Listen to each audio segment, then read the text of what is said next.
సభకు నమస్కారం. సభాకల్ప తరుర్భాతి వేద శాఖోపశోభిత శాస్త్రపుష్ప సమాకీర్ణో విద్వద్భ్రమర సంయుత అన్నట్టుగా ఉంది సభ. ఈ సభ శుభ సంజాత కళా నికుంచంగా దీన్ని మలిచినటువంటి వారు 99 టీవీ చైర్మన్ తోట చంద్రశేఖర్ గారు. అంటే ఇక్కడున్న వివిధ రంగాలకు సంబంధించినటువంటి శాస్త్రాలకు సంబంధించినటువంటి విద్వద్భ్రమరాలు ఉంటే మరి అక్కడ ఉన్నటువంటి ఆయన ఎవరు అంటే, అందమైన పూల మనసు అచ్చుగుద్దినట్లున్నది, రాగ పరాగాలనేరి రాసిపోసినట్లున్నది అన్నట్టుగా అక్కడ ఈ వసంత మాసంలో సాక్షాత్తు ఆ వసంతుడే ఇక్కడికి వచ్చారా అన్నట్టుగా మెగాస్టార్ చిరంజీవి గారు వారు ఇక్కడ ఆసీనులవటం ఈ సభకి మరింత శోభ వచ్చిందని చెప్పాలి. అయితే ఇంత కళాత్మకంగా ఇంత అద్భుతంగా తీర్చిదిద్దినటువంటి చంద్రశేఖర్ గారి యొక్క అభిరుచి ఎలా దీన్ని ఏర్పాటు చేశారనేది కూడా నేను చెప్పాలి. వారు సాక్షాత్తు ఆ ఆదిత్యుని కొలిచేటువంటి ఆదిత్యుని దైవంగా కొలుస్తారు. అంటే సహస్ర దళాల మీద వచ్చేటువంటి సహస్ర దళాల మీద వచ్చే ఆ సూర్యుడిని కొలిచేటువంటి ఆయన కూడా శ్వేతాంబరధరులే, నిత్య శ్వేతాంబరధరులే.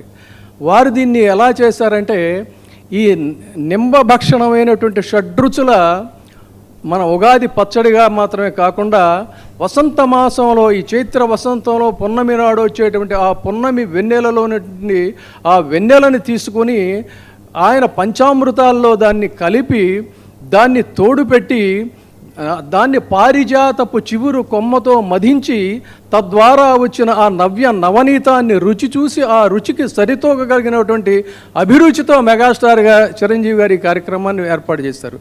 అది వారి అభిరుచి. అంతటి అభిరుచి ఉన్నటువంటి వ్యక్తి చంద్రశేఖర్ గారు. అయితే ఇక మెగాస్టార్ ఆయన విశ్వ వేదికల మీద అలరారినటువంటి ఒక అపూర్వమైనటువంటి విరాణ్మూర్తి.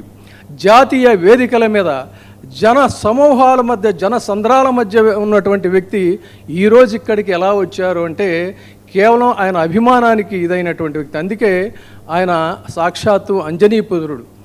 చిరంజీవి గారి గురించి ప్రస్తావించాలన్నప్పుడల్లా నాకు గుర్తొచ్చేది ఏంటంటే ఒకటే మాట, మనిషికిన్ని మహిమల ఘనసిద్ధుల గరిమల ఎదలోనే దైవం ఉన్న హనుమల ఎదిగితే నీ హృదయమే అంజనాద్రిల.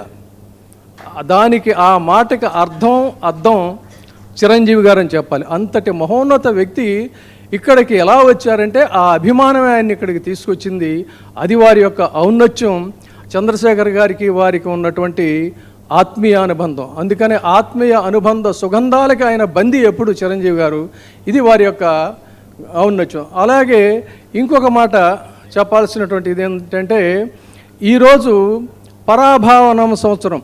చిరంజీవి గారు వస్తున్నారంటే హైరాణ పడుతుంటే నేను ఆయనతో అన్నా, సార్ మీరు కూడా గెస్ట్ గారండి, మా వాళ్ళంతా చూసుకుంటారంటే, వస్తుంది ఎవరు ఇక్కడికి? చిరంజీవి గారు అని ప్రతి చిన్న అంశాన్ని కూడా చాలా మెటిక్యులస్గా ఆయన, obviously is IAS officer, administrative capabilities, ఆ పర్ఫెక్ట్నెస్ ఆయనకు ఉండాలి. ప్రతిదీ ఆయనే స్వీయ పర్యవేక్షణలో ఒక 5-6 రోజుల్లో ఈ హాల్ని అత్యద్భుతంగా మార్చేసినటువంటి పరిస్థితి చూస్తే ఇక్కడ ఉన్నటువంటి వాళ్ళందరిలో కూడా హృదయ స్పందన ఏంటంటే చిరంజీవి చిరంజీవి చిరంజీవి లబ్డబ్ కాదు ఈ రోజున. అలాంటి అభిమానులు ఇక్కడికి అందరూ కూడా విచ్చేశారు.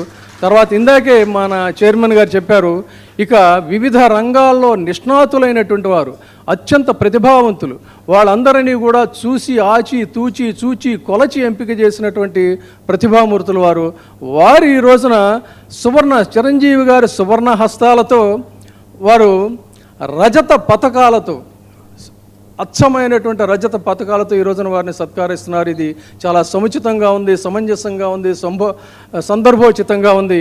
ఇక పరాభావ సంవత్సరం గురించి కూడా ఒక్క మాట చెప్పి ముగిస్తాను. పరాభవ అనగానే చాలామంది మా వాళ్ళు ఇక్కడ ఇన్విటేషన్ కార్డ్స్ ఇవన్నీ తయారు చేస్తామంటే, సార్ పరాభవ వద్దులేండి ఉగాది అని పెడతా ఉన్నారు. ఇది చాలా తప్పు. చాలామంది పండితులను కూడా నేను అందుకే టెస్ట్ చేయడానికి అడిగా. పరాభవ అంటే బాహ్యపరంగా అర్థం ఏంటంటే అవమానం అని, కానీ దాన్ని అంతర్లీనంగా చూసుకున్నట్టయితే ఎంత అద్భుతమైనటువంటి పేరంటే, అంటే ఆదిశక్తి.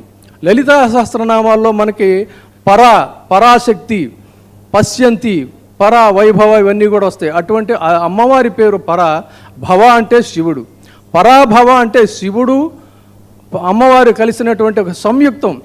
అది శంకరాచార్యుల వారు చెప్పిన దీంట్లో చూసుకోవాలంటే శివశక్త్యాయుక్తో అది భవతి శక్త ప్రభవితం నచేదేవం దేవో నకలు కుశల స్పందితుమపి అతస్వామారాజ్యం హరిహర విరించాదిభిరిపి ప్రణంతుం స్తోతుం వా కథమకుత పుణ్య ప్రభవతి అంటారు ఆయన. అంటే అమ్మవారు శివుడు కలిస్తేనే ఈ స్థితి లయలు. అలాంటి అద్భుతమైనటువంటి సంవత్సరంలో ఈ రోజున 99 టీవీ ఒక నూతన ప్రాంగణంలో చిరంజీవి గారి సువర్ణ హస్తాల మీదుగా ఇది ఆరంభమైంది. ఇదే శుభారంభం. అంతకు మించినటువంటి ఒక అంటే మన